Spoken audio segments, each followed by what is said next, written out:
इसमें हम लोगों ने कुछ चीजें पढ़ी थी ना, प्रेसिडेंट हम लोगों ने स्टार्ट कर दिया था। राष्ट्रपति की वीटो शक्ति। Okay, veto power, veto power. हम लोगों ने 3 तरह की वीटो की बात की थी। एक तो एब्सोल्यूट वीटो, यानी कि आत्यांतिक वीटो। दूसरी निलंबनकारी वीटो यानी सस्पेंसिव वीटो, सस्पेंसिव वीटो, निलंबनकारी। और तीसरा पॉकेट वीटो। ठीक है, तो 3 तरह के वीटो और absolute, suspensive and pocket veto. तो पहले हम लोग लिखते हैं एब्सोल्यूट वीटो को। एब्सोल्यूट वीटो, आत्यांतिक वीटो, एब्सोल्यूट वीटो यानी आत्यांतिक वीटो। लेकिन जब राष्ट्रपति किसी विधेयक पर अपनी अनुमति देने से इनकार कर देता है, जब राष्ट्रपति किसी विधेयक पर अपनी अनुमति देने से इनकार कर देता है, तो इस शक्ति को आत्यांतिक वीटो,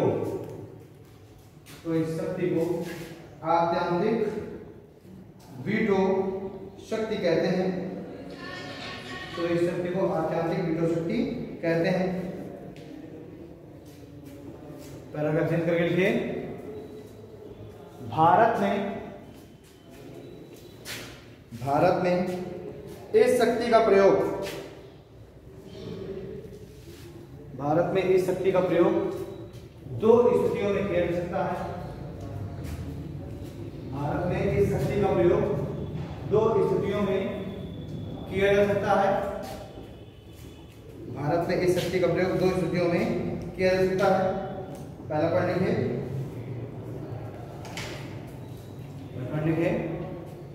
यदि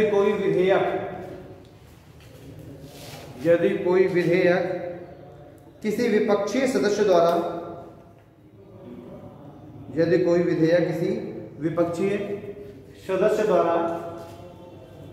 प्रस्तुत किया गया हो, यदि कोई विधेयक किसी विपक्षी सदस्य द्वारा प्रस्तुत किया गया हो और सरकार किसी विपक्षी सदस्य द्वारा प्रस्तुत किया गया हो और सरकार ऐसे विधेयक से सहमत ना हो तो,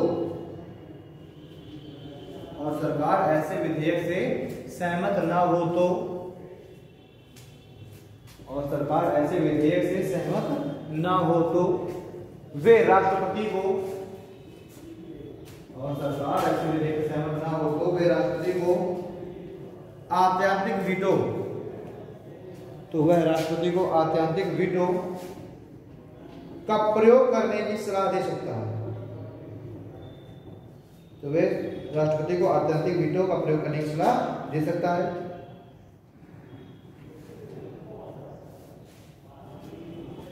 ठीक है, सेकंड पॉइंट लिखिए। यदि किसी विधेयक को पारित करने में निर्धारित प्रक्रिया का पालन नहीं किया गया है, यदि किसी विधेयक को पारित करने में निर्धारित प्रक्रिया का पालन नहीं किया गया है, तो राष्ट्रपति आत्यांतिक वीटो शक्ति का प्रयोग कर सकता है।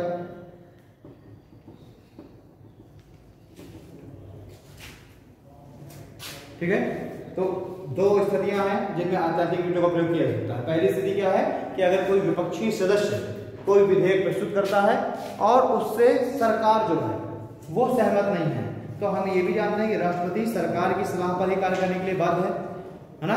तो अगर किसी विपक्षी सदस्य ने कोई विधेयक प्रस्तुत किया है, सरकार उससे सहमत नहीं है, तो सरकार राष्ट्रपति को ये सलाह देगी है ना, ये बोलेगी राष्ट्रपति से कि आप आत्यांतिक वीटो शक्ति का प्रयोग करिए और सरकार की सलाह पर राष्ट्रपति आत्यांतिक वीटो शक्ति का प्रयोग कर लेगा।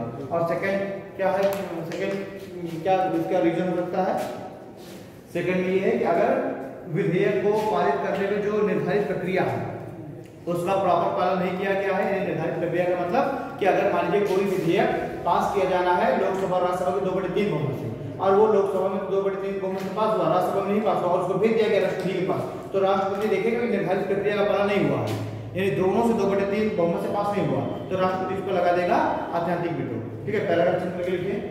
देखो 1991 में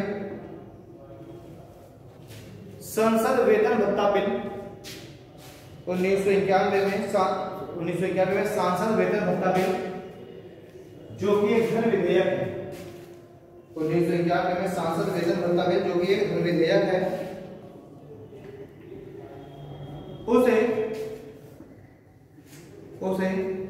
राष्ट्रपति की पूर्व अनुमति के बिना ही,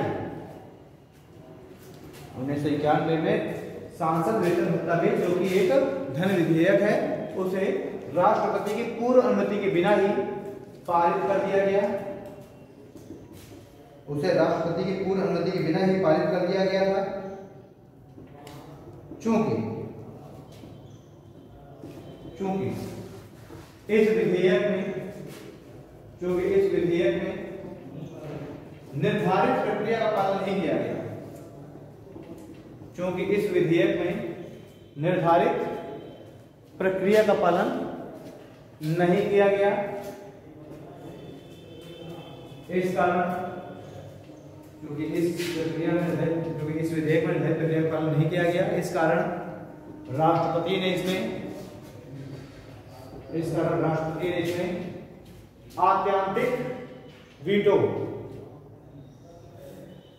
इस कारण राष्ट्रपति ने इसमें आत्यांतिक वीटो शक्ति का प्रयोग किया, आत्यांतिक वीटो शक्ति का प्रयोग किया था।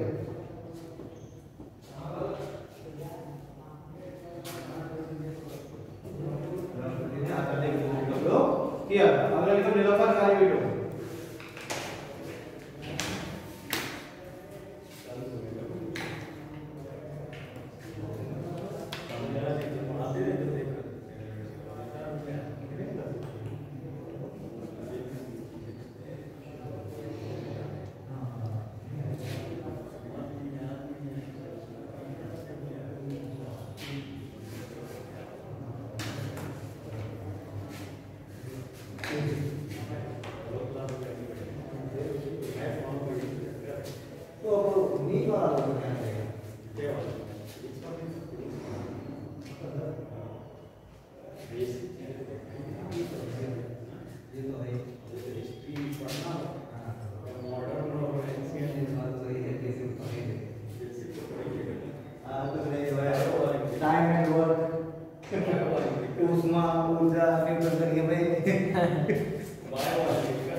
चलो अगला क्या है, निलंबनकारी वीटो, सस्पेंसिव वीटो।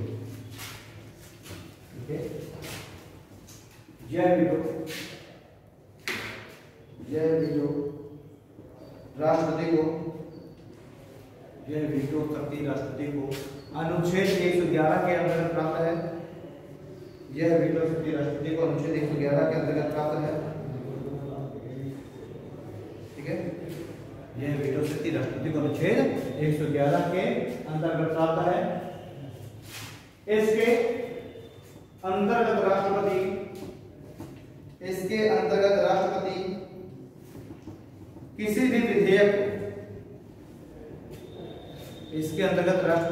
भी विधेयक को ब्रैकेट में लिख लेना, धन विधेयक को छोड़कर, इसके अंतर्गत राष्ट्रपति किसी भी विधेयक को ब्रैकेट में धन विधेयक को छोड़कर पुनर्विचार के लिए, धन विधेयक को छोड़कर ब्रैकेट में पुनर्विचार के लिए एक बार संसद के पास भेज सकता है, पुनर्विचार के लिए एक बार संसद के पास भेज सकता है।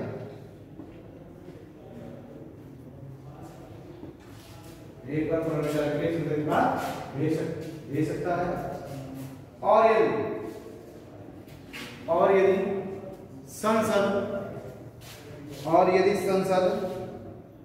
ऐसे विधेयक को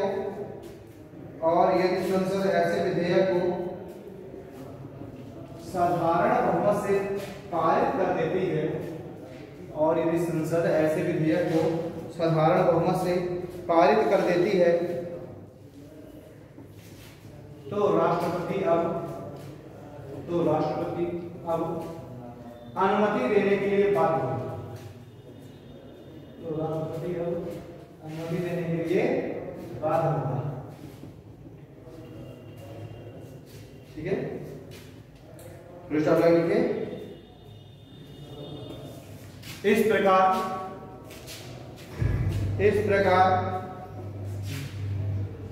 यह वीटो विधेयक को कुछ समय के लिए निलंबित रख सकता है। इस प्रकार यह वीटो किसी विधेयक को कुछ समय के लिए निलंबित रख सकता है। दोनों में अंतर होते हैं। एब्सोल्यूट और सस्पेंसिव में एब्सोल्यूट का मतलब है कि अगर आपने प्रक्रिया का पालन नहीं किया है, निर्धारित प्रक्रिया का पालन नहीं किया है, या फिर सरकार ने अगर राष्ट्रपति को सुझाव दे दिया, सलाह दे दी, तो राष्ट्रपति सीधे इनकार कर देगा कि नहीं करेंगे। ठीक है, एब्सोल्यूट। ठीक है, आत्यांतिक वीटो हो गया। सस्पेंसिव वीटो क्या है कि अब अगर मान लीजिए, पहली बात एक चीज समझो कि जो धन विधेयक होता है, उस धन विधेयक में मैंने ब्रैकेट लिखा है ना, धन विधेयक को छोड़कर सस्पेंसिव में, तो धन विधेयक के लिए निश्चित प्रक्रिया देखो मैंने इसी वाले में लिखवा दी थी एब्सोल्यूट में, उस केस में।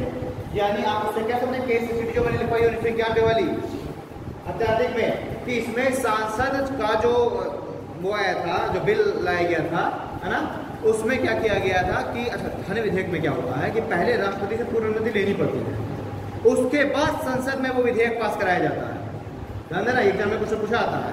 धन विधेयक के लिए कंडीशन क्या है कि पहले राष्ट्रपति से पूर्व अनुमति लेनी पड़ेगी, और उसके बाद फिर धन विधेयक से संबंधित कोई भी जो विधेयक जो बिल है वो संसद में लाया जाएगा। तो उसमें क्या किया गया था, सांसद की जो सैलरी वाला जो बिल आया गया था 1991 वाला, उसमें राष्ट्रपति से पूर्व अनुमति ली ही नहीं गई थी, सीधे संसद में पारित करा दिया गया। तो राष्ट्रपति ने कहा कि इसमें तो निर्धारित प्रक्रिया का पालन नहीं हुआ है, तो राष्ट्रपति ने तुरंत क्या लगा दिया, एब्सोल्यूट वीटो। लेकिन सेकंड अभी निलंबन कार्य मैंने क्या बताया कि धन विधेयक को छोड़कर अन्य किसी भी विधेयक में अगर वो पारित होकर के राष्ट्रपति के पास आ गया, अच्छा धन विधेयक में क्यों, क्योंकि धन विधेयक तो ऑलरेडी पहले ही राष्ट्रपति अपनी अनुमति दे चुका ना। अच्छा, तो राष्ट्रपति पहले अपनी अनुमति दे चुका, तो अब कैसे वो निलंबनकारी वीटो का प्रयोग करेगा? एक तो आप ऑलरेडी पहले ही आप दे चुके हैं अनुमति, तो फिर आप बाद में जब आपके पास साइन के लिए आएगा तो आप कैसे रोक लगाएंगे जब आप पहले ही अनुमति दे चुके हैं? तो धन विधेयक पर राष्ट्रपति रोक नहीं लगा सकता। धन विधेयक पर राष्ट्रपति सस्पेंसिव वीटो का प्रयोग नहीं कर सकता। क्यों? क्योंकि पहले ही वो अपनी अनुमति दे चुका है, तब संसद में पारित कराया गया है, पास किया गया संसद के द्वारा ना। तो अब अगर धन विधेयक को छोड़ के कोई भी विधेयक आए तो राष्ट्रपति इस पर सस्पेंसिव वीटो का प्रयोग कर सकता है। और सस्पेंसिव वीटो का मतलब है कि एक बार पुनर्विचार के लिए भेज दिया जाएगा संसद के पास, संसद के पास एक पुनर्विचार के लिए भेज दिया जाएगा। संसद अगर इस पर विचार करके साधारण बहुमत से उसको वापस से पास कर दे, चाहे भले उसमें संशोधन करे या ना करे, और वापस से अब अगर राष्ट्रपति के साथ भेजेगा तो राष्ट्रपति उस पर साइन करने के लिए बात, तो कुछ समय के लिए डिले कर दिया ना राष्ट्रपति ने। बस यही तो है, हम क्या कह सकते हैं, निलंबन कार्य को डिले कर देगा। राष्ट्रपति ने कुछ समय के लिए डिले करा दिया, जानता है कि मैं इस पर मना कर दूंगा, संसद के पास जाएगा और वापस अगर मेरे पास आ गया तो मुझे साइन करना ही पड़ेगा, लेकिन फिर भी कुछ समय के लिए डिले हुई है ना। ये है। अब अगला आता है पॉकेट। पॉकेट करने का मतलब है कि ना तो अनुमति देना और ना मना करना, केवल टहलाया रहना कि ठीक है करना, परसों आइए, फिर परसों बोलोगे फिर वो कहेगा परसों आइए, है ना। तो इस तरह लिखे पॉकेट। यदि राष्ट्रपति किसी विधेयक पर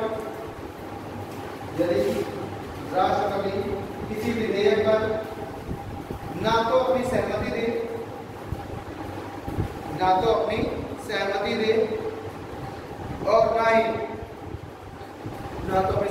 और ना ही सहमति देने से इनकार करे, ना तो अपनी सहमति दे और ना ही सहमति देने से इनकार करे, तो इसे, ना ही सहमति देने से इनकार करे तो इसे कॉकपिट वीटो की संख्या दी जाती है।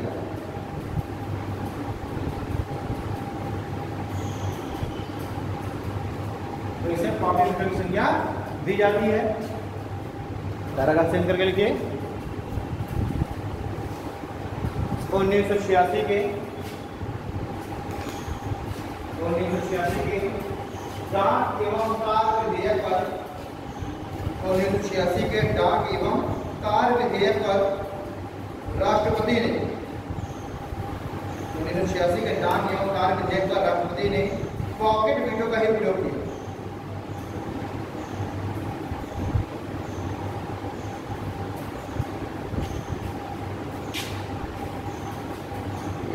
राष्ट्रपति ने पॉकेट वीटो का प्रयोग किया। अब देखिए जो अनुच्छेद 111 है, आर्टिकल 111, इस आर्टिकल 111 में लिखा हुआ है कि राष्ट्रपति, देखना वर्ड से कैसे यहाँ पर लूपहोल निकाला जाएगा। आर्टिकल 111 में लिखा हुआ है कि राष्ट्रपति यथाशीघ्र अपनी अनुमति देगा किसी विधेयक पर, यथाशीघ्र। अब इस यथाशीघ्र की समय सीमा निर्धारित नहीं है कि यथाशीघ्र 1 हफ्ते का होगा, यथाशीघ्र 1 महीने का होगा, 1 साल का होगा। यथाशीघ्र का कोई तो है नहीं, यथाशीघ्र। तो बस राष्ट्रपति क्या कह देता है कि 3 दिन बाद आएगा, फिर 3 दिन बाद, फिर 3 दिन बाद आएंगे, है ना। इस तरीके से ना तो वो अपनी अनुमति दे रहा है और ना तो अपनी अनुमति देने से इनकार कर रहा है, बस क्या कर रहा है कि टहला रहा है ना। और चूंकि वर्ड है यथाशीघ्र, तब यथाशीघ्र में कोई डिफाइन है ही नहीं कि वो यथाशीघ्र कितने समय का है। ठीक, इसमें लिख लो जो है पैराग्राफ चेंज करके देखिए। आर्टिकल 111 में प्रयोग यथाशीघ्र शब्द, आर्टिकल 111 में प्रयोग यथाशीघ्र शब्द, यथाशीघ्र शब्द परिभाषित न होने के कारण, आर्टिकल 111 में प्रयुक्त यथाशीघ्र शब्द परिभाषित न होने के कारण, यथाशीघ्र शब्द परिभाषित न होने के कारण राष्ट्रपति, परिभाषित न होने के कारण राष्ट्रपति इस शक्ति का प्रयोग कर सकता है, राष्ट्रपति इस शक्ति का प्रयोग कर सकता है।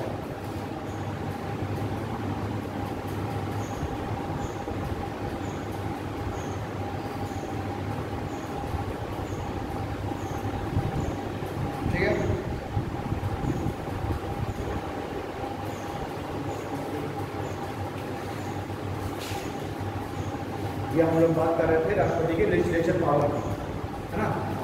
इसमें एक बचेगा अध्यादेश जारी करने की, नहीं डालिए राष्ट्रपति की अध्यादेश जारी करने की।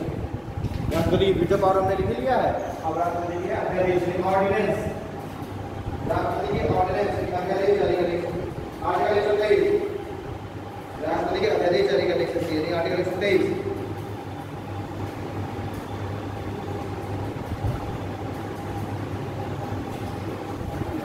की ऑर्डिनेंस या अध्यादेश जारी करने की शक्ति। आर्टिकल 123, ठीक है। इसमें कार्यपालिका को, इसमें कार्यपालिका को कानून बनाने की शक्ति प्राप्त हो जाती है, कार्यपालिका को कानून बनाने की शक्ति प्राप्त हो जाती है, कार्यपालिका को कानून बनाने की शक्ति प्राप्त हो जाती है। भाई एक्चुअली में कार्यपालिका को ही प्राप्त हो गया, राष्ट्रपति अपने मन से कुछ कर नहीं सकता। भाई जो भी कार्यपालिका कहेगा काउंसिल ऑफ मिनिस्ट्री, और देखो क्या करेगा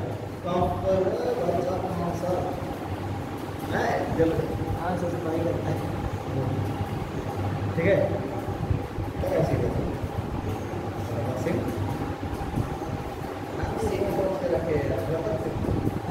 ऐसे ही लड़के आया, फिर उनको एंजल दिया नाम से रिचार्ज करवाते हैं।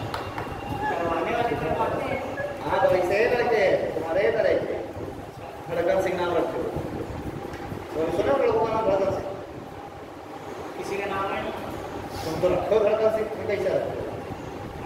दो नंबरों से धड़कन सिंह नाम रखते हैं, वो जो दोनों में धड़कन सिंह नाम रखते हैं। धड़कन सिंह परिहार है, धड़कन सिंह परिहार, तुम नहीं हो धड़कन सिंह परिहार। मुझे लगा था धड़कन सिंह परिहार तुम ही आओ।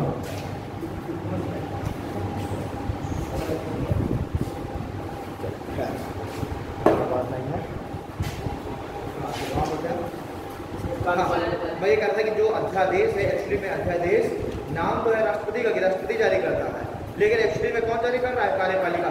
क्योंकि कार्यपालिका ने ही राष्ट्रपति को सुझाव देगी और उसी के आधार पर ही राष्ट्रपति ऑर्डिनेंस जारी कर देगा। ठीक है, कब ये जारी किया जाएगा ऑर्डिनेंस? कोई ना कोई तो कंडीशन होगी जब जारी किया जाएगा, ऐसा नहीं है कंडीशन में जारी कर देगा, है ना। जब संसद के दोनों सदन सत्र में ना हो, जब संसद के दोनों सदन सत्र में ना हो, या फिर कोई भी एक सदन सत्र में ना हो, या फिर कोई एक सदन भंग हो गया हो। कोई एक सदन में क्या लोकसभा ही भंग होगी, है ना, विधानसभा तो भंग हो नहीं सकती। जब संसद के दोनों ही सदन सत्र में ना हो, या फिर कोई एक सदन सत्र में ना हो, या फिर लोकसभा भंग हो गई हो, और उस समय अगर राष्ट्रपति को यह विश्वास हो जाए कि यथाशीघ्र कोई कानून बनाना है या कोई कानून बनाना बड़ा अनिवार्य है, तो राष्ट्रपति क्या कर देगा? तो अध्यादेश के द्वारा। ठीक है, लिख लीजिए, पैराग्राफ चेंज करके लिखिए। यदि संसद के दोनों सदन सत्र में ना हो, यदि संसद के दोनों सदन सत्र में ना हो, अथवा एक सदन सत्र में ना हो, अथवा एक सदन सत्र में ना हो, और राष्ट्रपति को, अथवा एक सदन सत्र में ना हो और राष्ट्रपति को ऐसा समाधान हो जाए कि, और राष्ट्रपति को ऐसा समाधान हो जाए कि ऐसी परिस्थितियां उत्पन्न हो रही है, और राष्ट्रपति को ऐसा समाधान हो जाए कि ऐसी परिस्थितियां उत्पन्न हो गई हैं जिनमें कानून बनाना अनिवार्य है। राष्ट्रपति को ऐसा समाधान हो जाए कि ऐसी परिस्थितियां उत्पन्न हो गई हैं जिनमें कानून बनाना अनिवार्य है, तो राष्ट्रपति अध्यादेश जारी करके, तो राष्ट्रपति अध्यादेश जारी करके कानून का निर्माण कर सकता है, कानून का निर्माण कर सकता है।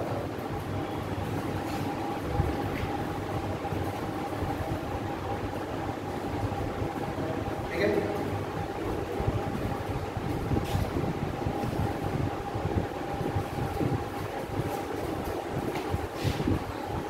इसकी अवधि कितनी हो गई है? इसकी कितने समय तक लागू हो सकता है? अधिकतम कितने समय तक लागू? 2 साल।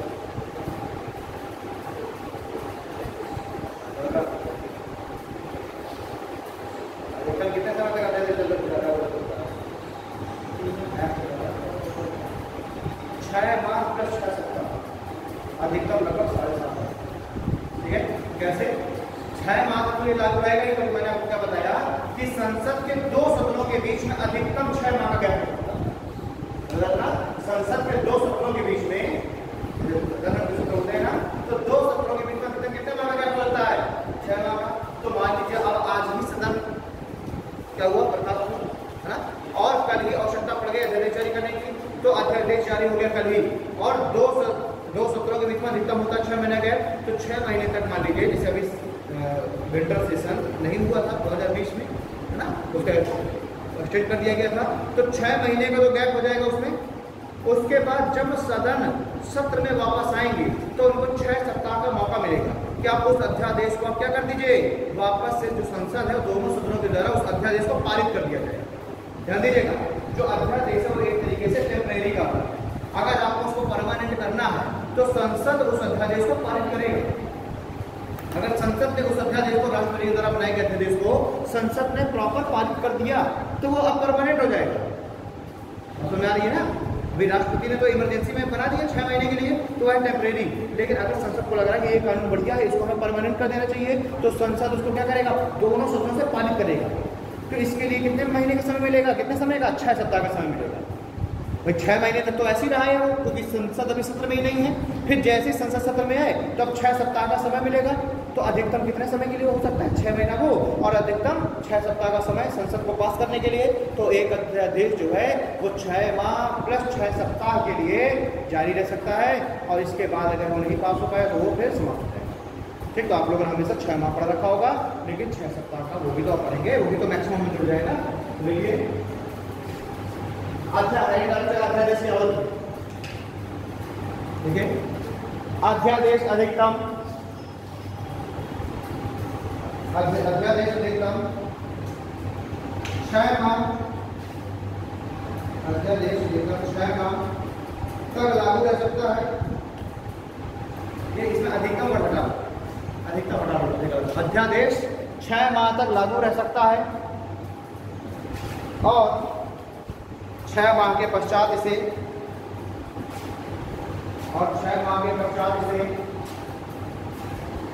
संसद के दोनों सदनों द्वारा, अध्यादेश 6 माह तक लागू रखा तो 6 माह के पश्चात इसे संसद के दोनों सदनों द्वारा 6 सप्ताह के भीतर, 6 माह के पश्चात इसे संसद के दोनों सदनों द्वारा 6 सप्ताह के भीतर पारित किया जाएगा। 6 सप्ताह के भीतर पारित किया जाएगा। इस प्रकार अध्यादेश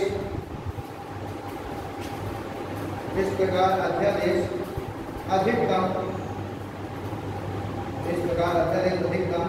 6 माह प्लस 6 सप्ताह, इस प्रकार अध्यादेश अधिकतम 6 माह प्लस 6 सप्ताह, ब्रैकेट में लिख देना लगभग 7.5 माह, 6 माह प्लस 6 सप्ताह ब्रैकेट में लगभग 7.5 माह तक लागू रह सकता है।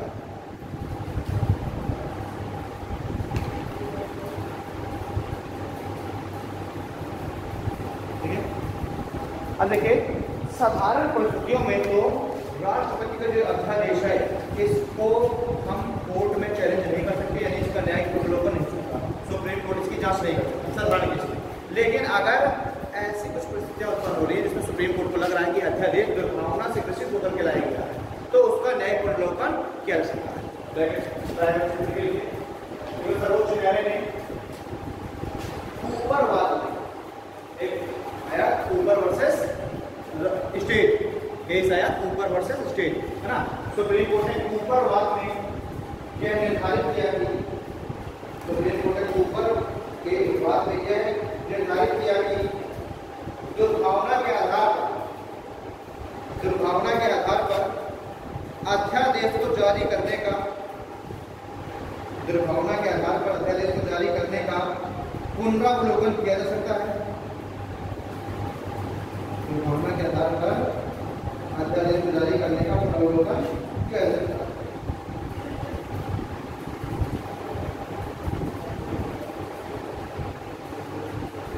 ठीक है, अगला हेडिंग, अगला इसकी शक्ति है तो अध्यादेश होगी, वीडियो भी है ना, पहले भी बढ़ चुका ये सब, ज्वाइंट सेशन वगैरह सब पढ़नी है। कुछ सदस्यों को मनोनीत करने की शक्ति, कुछ सदस्यों को मनोनीत करने की शक्ति,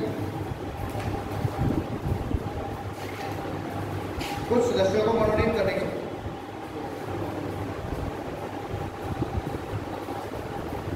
अब देखिए, 2020 से पहले लोकसभा में भी राष्ट्रपति मनोनीत करता था 10 साल, लोकसभा में 2 एंग्लो इंडियंस को और राज्यसभा में 12 सदस्यों को मनोनीत करता था। और ये 12 सदस्य किसके क्षेत्र में थे? साहित्य, कला, विज्ञान और समाज। तो ये राष्ट्रपति कुछ सदस्यों को नॉमिनेट भी कर सकता है, अकेले समाप्त कर दिया गया। लेकिन राष्ट्रपति राज्यसभा में 12 सदस्यों को मनोनीत करेगा, राष्ट्रपति राज्यसभा में 12 सदस्यों को मनोनीत करेगा, जो कि साहित्य, कला, विज्ञान एवं समाज सेवा के क्षेत्र होंगे।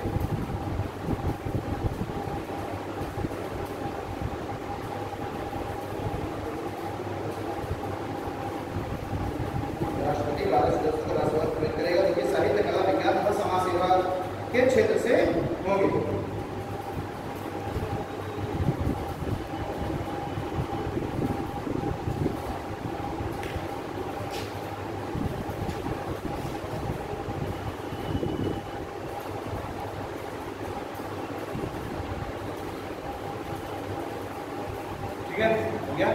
अगला है, अगला शक्ति लिखिए, अगले हेडिंग है कुछ रिपोर्टों को सदन में प्रस्तुत करने की शक्ति, कुछ रिपोर्टों को सदन में प्रस्तुत करने की शक्ति। बिना कहेंगे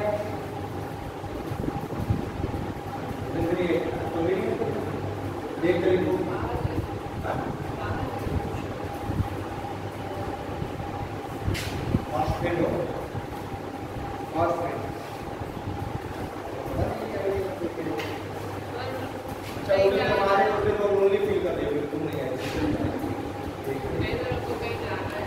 लेकिन तुमने उसको धोखा दे दिया।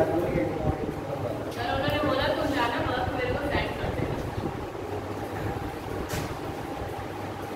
तो कुछ रिपोर्टों को सदन में प्रस्तुत कर नहीं सकती।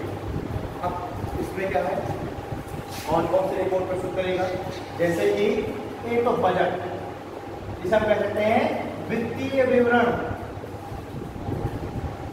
वित्तीय विवरण है ना, इसको सदन में प्रस्तुत करेगा। जैसे कैट की रिपोर्ट को प्रस्तुत करेगा, जैसे यूपीएससी की रिपोर्ट को प्रस्तुत करेगा, है ना। इस तरह की कुछ रिपोर्टों को ये सदन में प्रस्तुत करता है।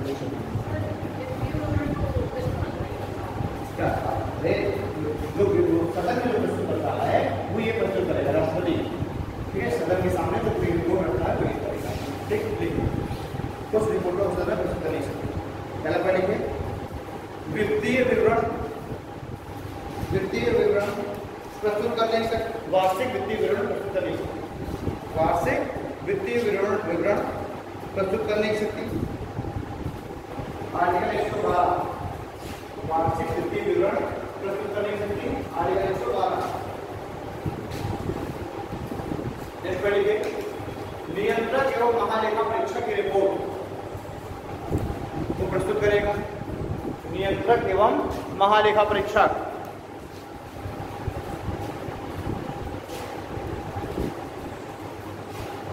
नियंत्रक एवं महालेखा परीक्षक की रिपोर्ट को प्रस्तुत करेगा। आर्टिकल 151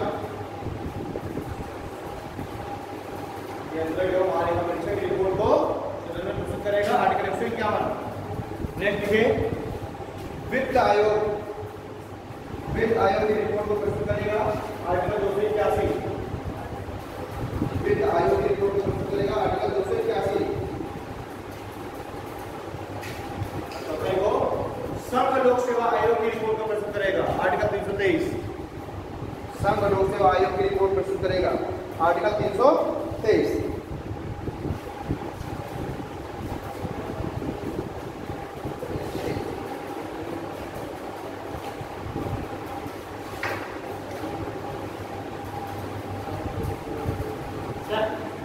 नियंत्रक एवं महालेखा परीक्षक को पद से कौन कैसे आता है?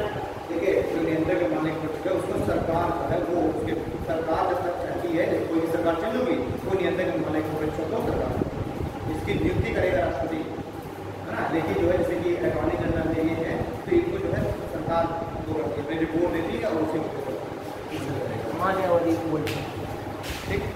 चलिए अब फाइनली ये तो होगी लेजिस्लेचर पावर। अब लिखे एग्जीक्यूटिव पावर यानी कार्यपालिका शक्ति।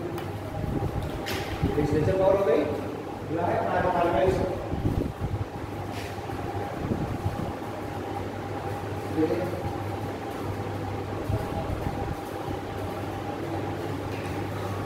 जो समस्त कार्यपालिका शक्ति राष्ट्रपति में निहित होती है, समस्त कार्यपालिका शक्ति राष्ट्रपति में निहित होती है। समस्त कार्यपालिका शक्ति राष्ट्रपति में निहित होती है। ब्रैकेट में लिखना आर्टिकल 53,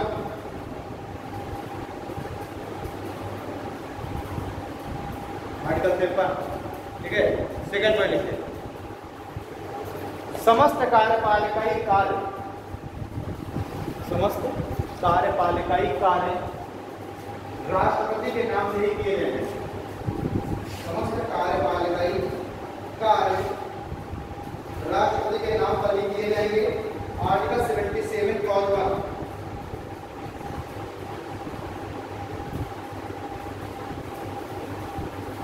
समस्त कार्यपालिकाई कार्य राष्ट्रपति के नाम पर किए जाएंगे। आर्टिकल 77 क्लॉज 1, ठीक है। पैराग्राफ चेंज करके लिखिए। देखो राष्ट्रपति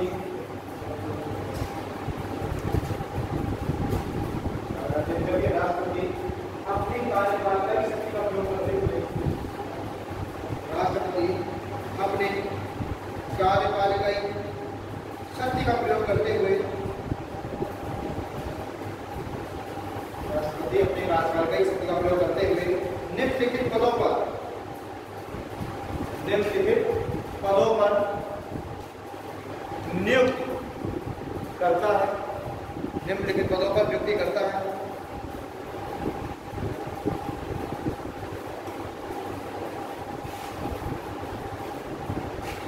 तो किसकी राष्ट्रपति नियुक्ति करेगा वो सारा हम देखेंगे। तो पहला पॉइंट है प्रधानमंत्री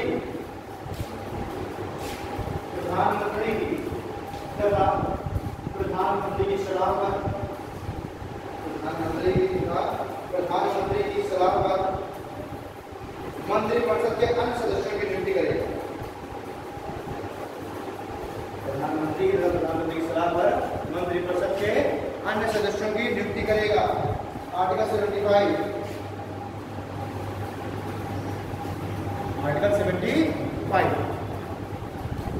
ठीक है। तो प्रधानमंत्री की नियुक्ति राष्ट्रपति करेगा, प्रधानमंत्री की सलाह पर अन्य मंत्री की नियुक्ति राष्ट्रपति करेगा। भारत के महान्यायवादी की नियुक्ति, महान्यायवादी अटॉर्नी जनरल भारत के महान्यायवादी की नियुक्ति करेगा। आर्टिकल 76 भारत के महान्यायवादी की नियुक्ति करेगा। आर्टिकल 76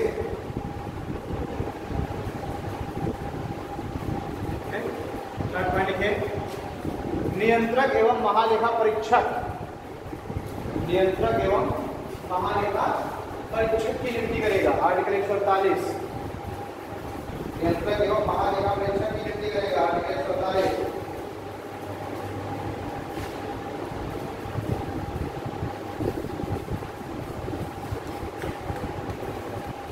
चौथा पॉइंट लिखिए। सुप्रीम कोर्ट के मुख्य तथा अन्य न्यायाधीश, सुप्रीम कोर्ट के मुख्य एवं अन्य न्यायाधीशों की नियुक्ति करेगा। आर्टिकल 124 सुप्रीम कोर्ट के मुख्य तथा अन्य न्यायाधीशों की नियुक्ति करेगा। आर्टिकल 124 नेक्स्ट लिखिए। हाई कोर्ट के मुख्य तथा अन्य न्यायाधीशों की नियुक्ति, हाई कोर्ट के मुख्य तथा अन्य न्यायाधीशों की नियुक्ति। आर्टिकल 217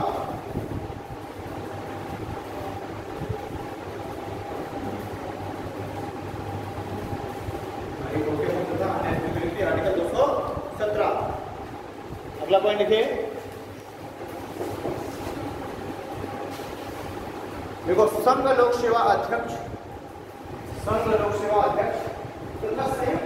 अध्यक्ष, संघ लोक सेवा अध्यक्ष तथा संयुक्त लोक सेवा अध्यक्ष तथा अन्य सदस्यों की नियुक्ति, संघ लोक सेवा अध्यक्ष तथा अन्य लोक तथा संयुक्त लोक सेवा एवं अन्य सदस्यों की नियुक्ति। आर्टिकल 315 देखो एक होता संघ लोक सेवा अध्यक्ष होता ही है यूपीएससी, फिर हम जानते हैं स्टेट राज्य लोक सेवा आयोग होता है ना। एक होता है संयुक्त लोक सेवा आयोग। कैसे?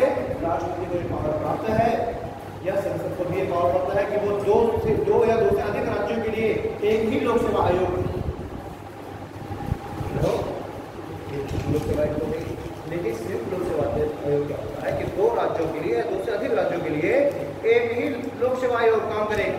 जैसे मान लीजिए यूपीएससी उत्तर प्रदेश के लिए, एमपीपीएससी है ना, आरपीएससी बिहार पीएससी है ना, बीपीएससी।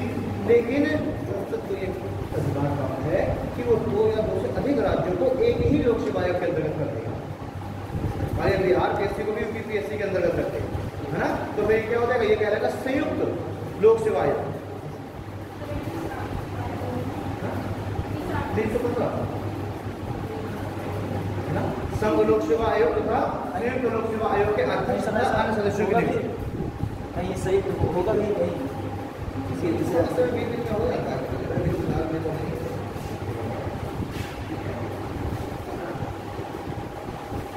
क्लियर है? जैसे मोस्टली जो नॉर्थ ईस्ट के स्टेट्स हैं उनके लिए ये काम करता है। छोटे छोटे स्टेट्स हैं, कम पॉपुलेशन है, तो ये जो नॉर्थ ईस्ट के स्टेट्स हैं उनके लिए mostly joint public service commission JPSC काम करता है। ठीक है, पीछे कोई पढ़ा रहा था तो उसमें लिखा महालेखा परीक्षा नियंत्रक, उसका पूरा उन्होंने वही चेंज कर दिया, गलत महालेखा परीक्षा है ना, controller and auditor general auditor ना, तो उसमें लिख दिया परीक्षा नियंत्रक, तो वो उसका बिल्कुल अर्थ का अनर्थ कर दिया।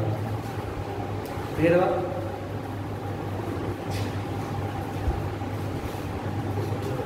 हाँ लिखे, निर्वाचन आयोग अध्यक्ष, निर्वाचन आयोग के अध्यक्ष तथा अन्य सदस्यों की नियुक्ति।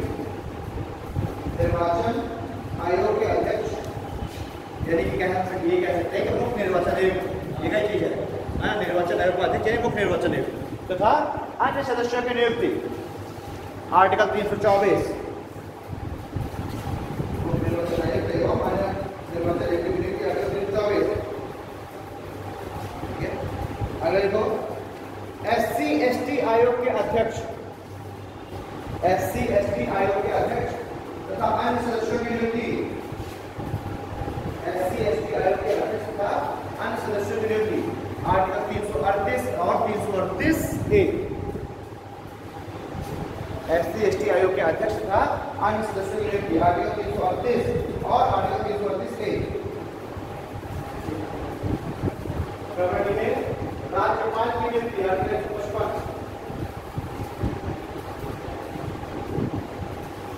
राज्यपाल की नियुक्ति, आर्टिकल 155। नेक्स्ट देखो, वित्त आयोग, वित्त आयोग के अध्यक्ष, वित्त आयोग के अध्यक्ष तथा अन्य सदस्यों की नियुक्ति, आर्टिकल 280। वित्त आयोग के अध्यक्ष तथा अन्य सदस्यों की नियुक्ति, आर्टिकल 280।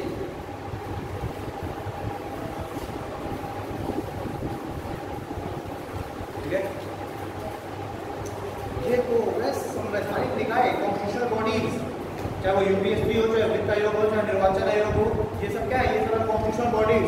तो इस संवैधानिक निकायों के तो अध्यक्ष और अन्य सदस्यों की नियुक्ति राष्ट्रपति कर ही रहा है, लेकिन कुछ जो है कुछ एक्स्ट्रा कॉन्स्टिट्यूशनल बॉडी है यानी गैर संवैधानिक निकाय हैं, उनके भी अध्यक्ष और सदस्यों की नियुक्ति राष्ट्रपति करता है। पैराग्राफ सेट करके लिखिए, पैराग्राफ सेट करके लिखिए, कुछ गैर संवैधानिक निकाय, कुछ गैर संवैधानिक निकाय संस्थाओं जैसे, कुछ गैर संवैधानिक निकाय जैसे राष्ट्रीय मानवाधिकार आयोग, राष्ट्रीय मानवाधिकार आयोग, केंद्रीय सूचना आयोग,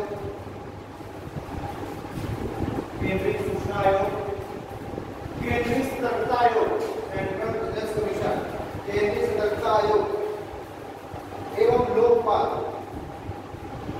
एवं लोकपाल के अध्यक्ष, एवं लोकपाल के अध्यक्ष एवं अन्य सदस्यों की नियुक्ति भी राष्ट्रपति करेगा।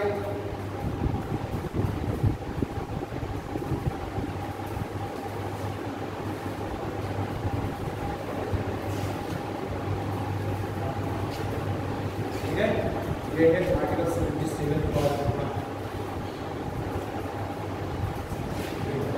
ठीक है, ये हो गई प्रमुख नियुक्तियां। ठीक, अभी बताओ राष्ट्रीय मानवाधिकार आयोग का जो अध्यक्ष है उसकी नियुक्ति को किस आर्टिकल के तहत रखा गया? राष्ट्रीय मानवाधिकार आयोग के अध्यक्ष की नियुक्ति, राष्ट्रीय मानवाधिकार आयोग का गठन, या फिर कह दिया जाए केंद्रीय सूचना आयोग, तो किस अनुच्छेद में रखा गया?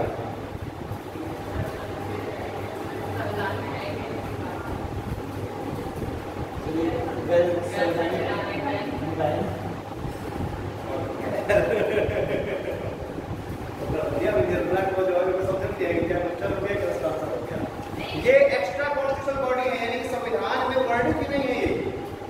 अगर इनको संविधान में लिख दिया गया, किसी अनुच्छेद के तहत अगर लिख दिया गया तो संवैधानिक निकाय ना होगा। यानी इनके बारे में तो थोड़ा संविधान पूछ लो, तुम्हें कहीं नहीं मिलेंगे। ये एक्स्ट्रा है, ये इनका उद्देश्य है, ये गठन ही इसलिए किए गए हैं ताकि संविधान के उद्देश्यों को पूरा कर सके। ये खुद संविधान का भाग नहीं है, लेकिन संविधान के जो अलग संस्थाएं हैं, संविधान के जो अलग जो एक तरीके से हम कह सकते हैं कि संविधान के जो उद्देश्य है, जिस लेवल संविधान बना उनको पूरा कराने के लिए आवश्यक है। जैसे राष्ट्रीय मानवाधिकार आयोग, ये हम देखते हैं कि कैदियों जाएगा, जेलों में जाकर निरीक्षण करेगा। क्यों? क्योंकि वो उसे कैदियों के आर्टिकल 21 की चिंता और उसके कैदियों के आर्टिकल 20 की चिंता।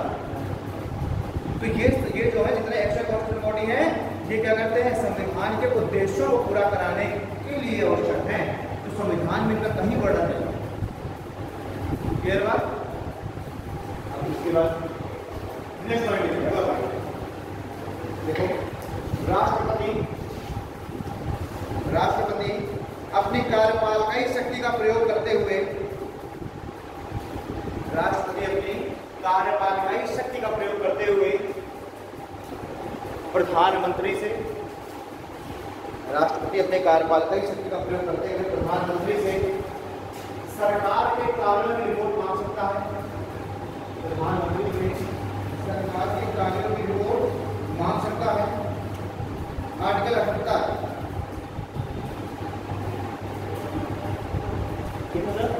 आर्टिकल 78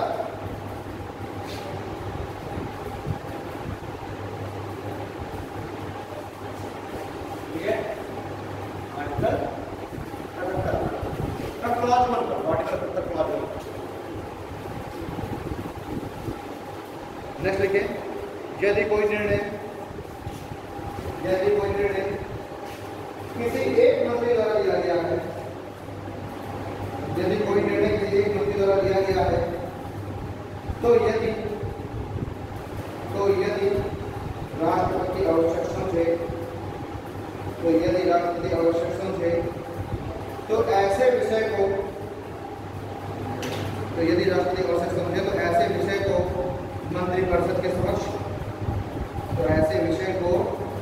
मंत्रिपरिषद के समक्ष चर्चा के लिए प्रस्तुत करने का निर्देश दे सकता है। चर्चा के लिए प्रस्तुत करने का निर्देश दे सकता है। आर्टिकल 78 क्लॉज 2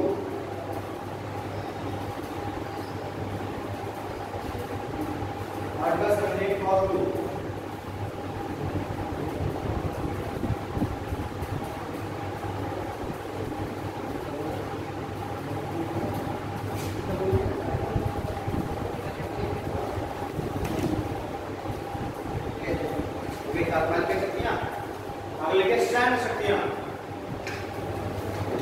सैन्य शक्तियां।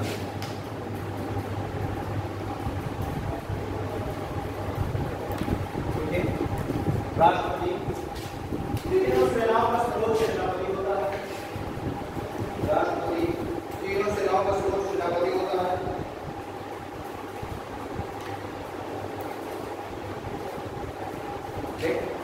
नेक्स्ट पॉइंट लिखिए, युद्ध की घोषणा तथा युद्ध समाप्ति की घोषणा, युद्ध की घोषणा तथा युद्ध समाप्ति की घोषणा राष्ट्रपति के,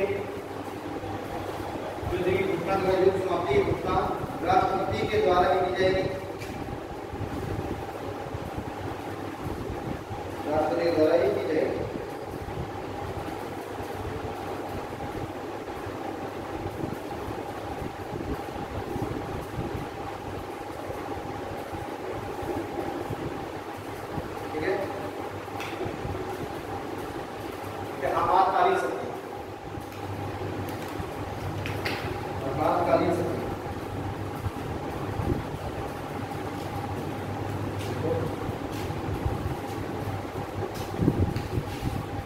आर्टिकल 352, 356, आर्टिकल 352, 356 और 360 के अंतर्गत आर्टिकल 352, 356 तथा 360 के अंतर्गत राष्ट्रपति को,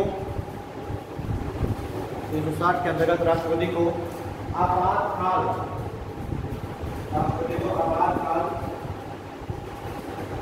जारी कर आपातकाल लागू करने की शक्ति प्राप्त है।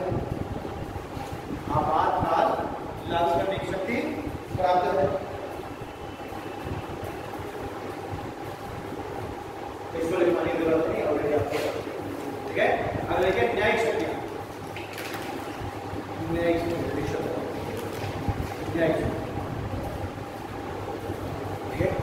न्यायिक शक्तियों में देखिए पहला पॉइंट उसका लिखिए, राष्ट्रपति को क्षमादान की शक्ति प्राप्त है।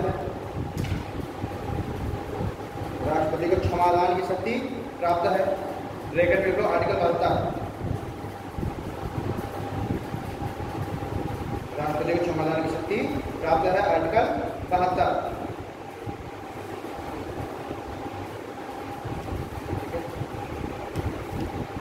राष्ट्रपति को निम्न 3 मामलों में, राष्ट्रपति को निम्न 3 मामलों में क्षमादान का अधिकार प्राप्त है।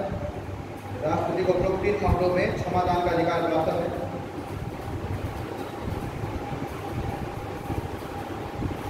राष्ट्रपति को 3 मामलों में क्षमादान का अधिकार प्राप्त है।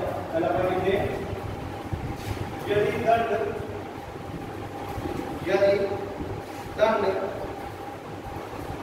संघ सूची के विषय के आधार पर दिया गया है।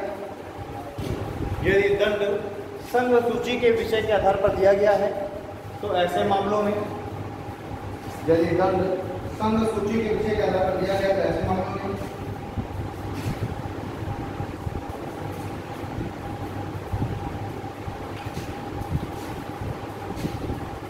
यदि दंड, तो ऐसे सभी मामले जिसमें दंड संघ सूची के विषय के आधार पर दिया गया। सेकंड पॉइंट देखिए, मृत्यु दंड के मामलों पर,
तरह की स्थितियां हो गई।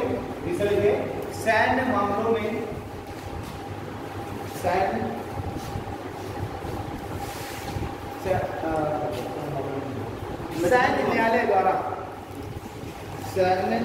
न्यायालय द्वारा दिए गए मामलों में समाधान। सैन्य न्यायालय द्वारा दिए गए मामलों में समाधान।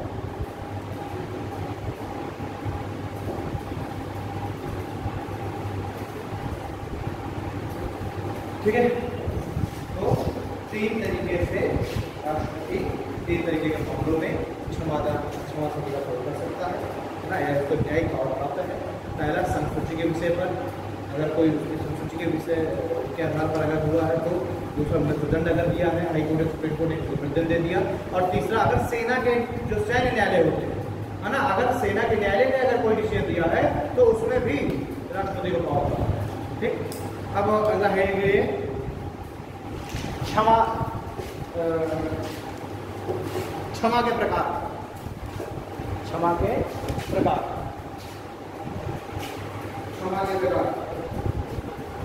फर्स्ट लिखिए। फर्स्ट कहलाता ही क्षमा जो होता है क्षमा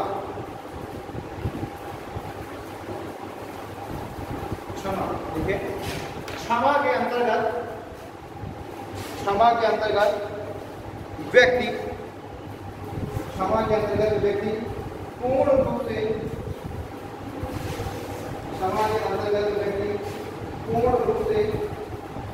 मुक्त कर दिया जाता है। क्षमा के अंतर्गत व्यक्ति पूर्ण रूप से मुक्त कर दिया जाता है और क्षमा के अंतर्गत व्यक्ति पूर्ण रूप से मुक्त कर दिया जाता है और इस स्थिति में पहुंच जाता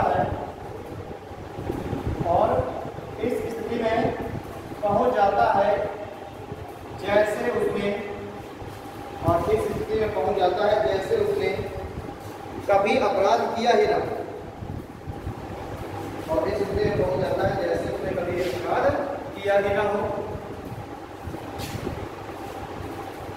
और इस स्थिति में पहुंच जाता है जैसे उसने कभी अपराध किया ही ना। तो इस टाइप लिखे राष्ट्रपति को मृत्युदंड समेत किसी भी मामले में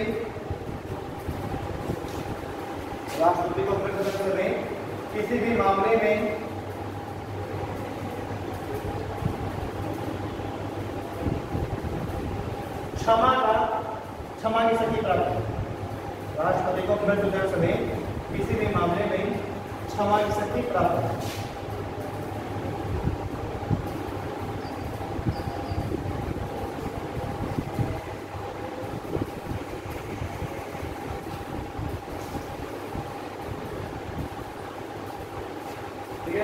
पहले हो गया क्षमा, यानी कि इसके द्वारा वो व्यक्ति बिल्कुल से दोष मुक्त हो जाएगा, सारे केसेस खत्म हो जाएंगे। ऐसा मतलब बिल्कुल ऐसा देश यहाँ तक बात की। दूसरा ये विराम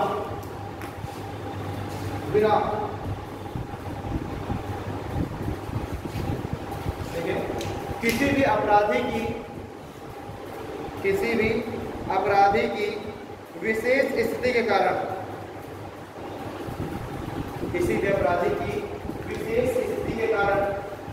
जैसे असाध्य रोग से ग्रसित होने, किसी भी अपराधी की विशेष स्थिति के कारण जैसे असाध्य रोगों से ग्रसित होने पर सजा को कम कर दिया जाता है।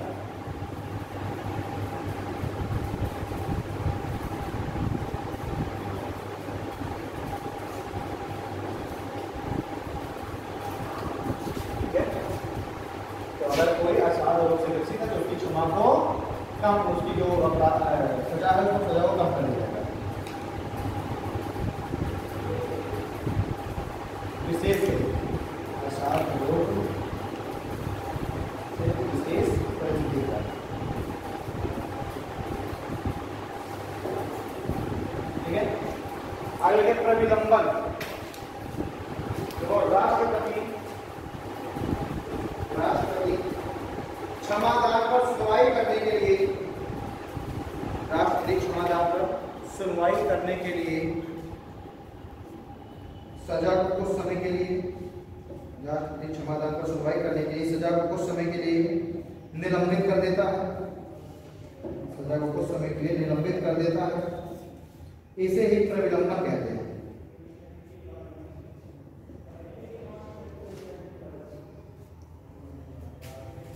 इसे ही प्रविलंबन कहते हैं।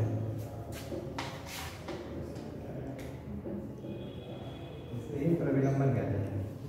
अगला पॉइंट देखिए, अगला देखिए परिहार। परिहार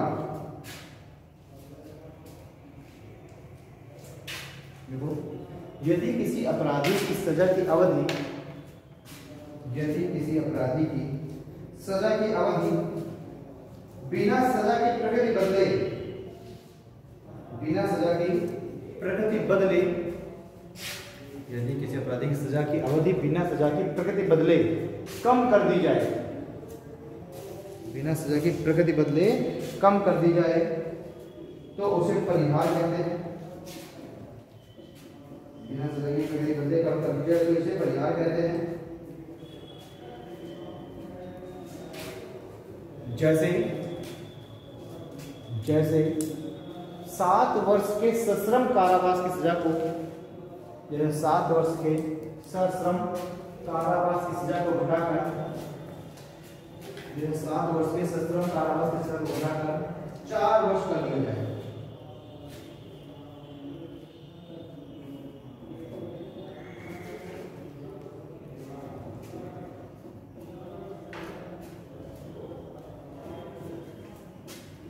ठीक है, नेक्स्ट है लघुकरण। लघुकरण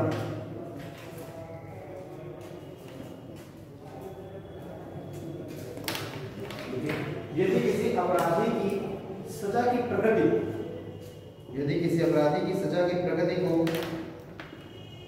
कठोर दंड के से घटाकर, यदि किसी अपराधी की सजा की प्रकृति को कठोर से घटाकर हल्की कर दिया जाए, कठोर से घटाकर हल्की कर दिया जाए, जैसे फांसी के स्थान पर उम्र कैद, जैसे फांसी के स्थान पर उम्र कैद, तो उसे लघुकरण कहते हैं।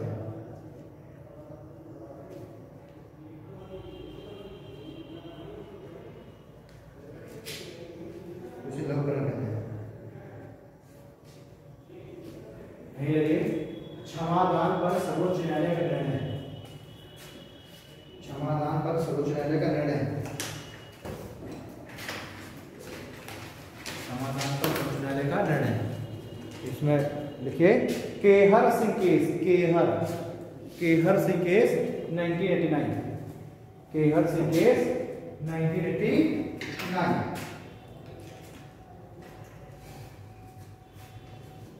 देखिए सर पहला point Kehar Singh case 1989।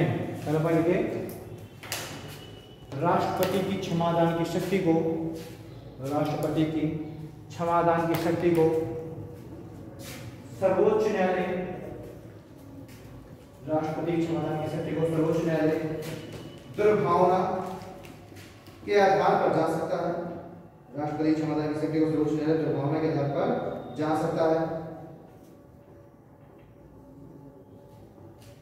Second point लिखे राष्ट्रपति के समक्ष सुनवाई लिखित में होनी चाहिए। राष्ट्रपति के समक्ष सुनवाई लिखित में होनी चाहिए। थर्ड पॉइंट लिखे राष्ट्रपति सुप्रीम कोर्ट से अलग दृष्टिकोण अपना सकता है। राष्ट्रपति सुप्रीम कोर्ट से अलग अपना दृष्टिकोण अपना सकता है।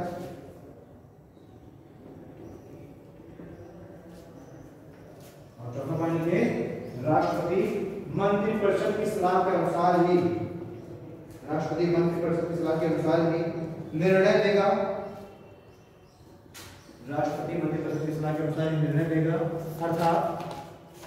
अर्थात राष्ट्रपति की क्षमादान शक्ति, अर्थात राष्ट्रपति की क्षमादान शक्ति उसकी विवेकाधीन शक्ति नहीं है।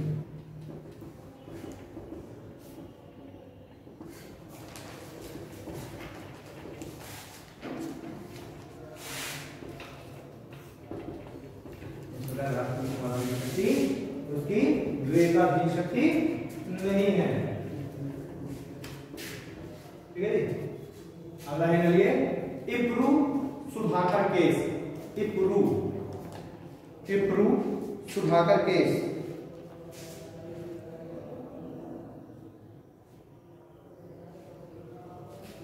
इप्रू सुधाकर केस देखो, इस केस में सुप्रीम कोर्ट ने, इप्रू सुधाकर केस, इस केस में सुप्रीम कोर्ट ने राष्ट्रपति के निर्णय को, इस केस में सुप्रीम कोर्ट ने राष्ट्रपति के निर्णय को निम्न आधार पर, राष्ट्रपति के निर्णय को निम्न आधार पर पुनरावलोकन किए जाने का सिद्धांत दिया। राष्ट्रपति के निर्णय को निम्न आधार पर पुनरावलोकन किए जाने का सिद्धांत दिया। निम्न आधार पर पुनरावलोकन किए जाने का सिद्धांत दिया। इसमें कहा कि राष्ट्रपति का जो निर्णय है उसको निम्न आधारों पर पुनरावलोकन उसको किया जा सकता है। पहला, यदि निर्णय बिना सामान्य बुद्धि के किया गया हो, यदि निर्णय बिना सामान्य बुद्धि के किया गया हो। अगला पॉइंट लिखिए, यदि निर्णय में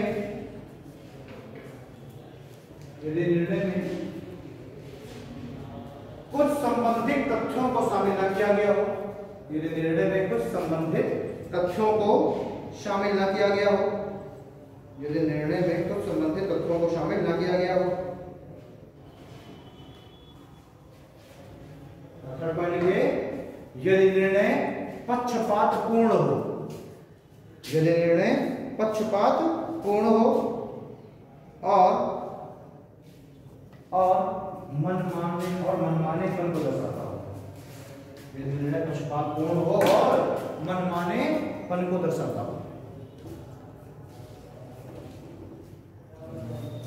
मनमानेपन दिखाया जो निर्णय ऐसा लग रहा हो जिससे राष्ट्रपति का बिल्कुल मनमानापन हो रहा है ना, यानी कोई बेस ही नहीं है, किस बेस पर क्षमादान कर दिया।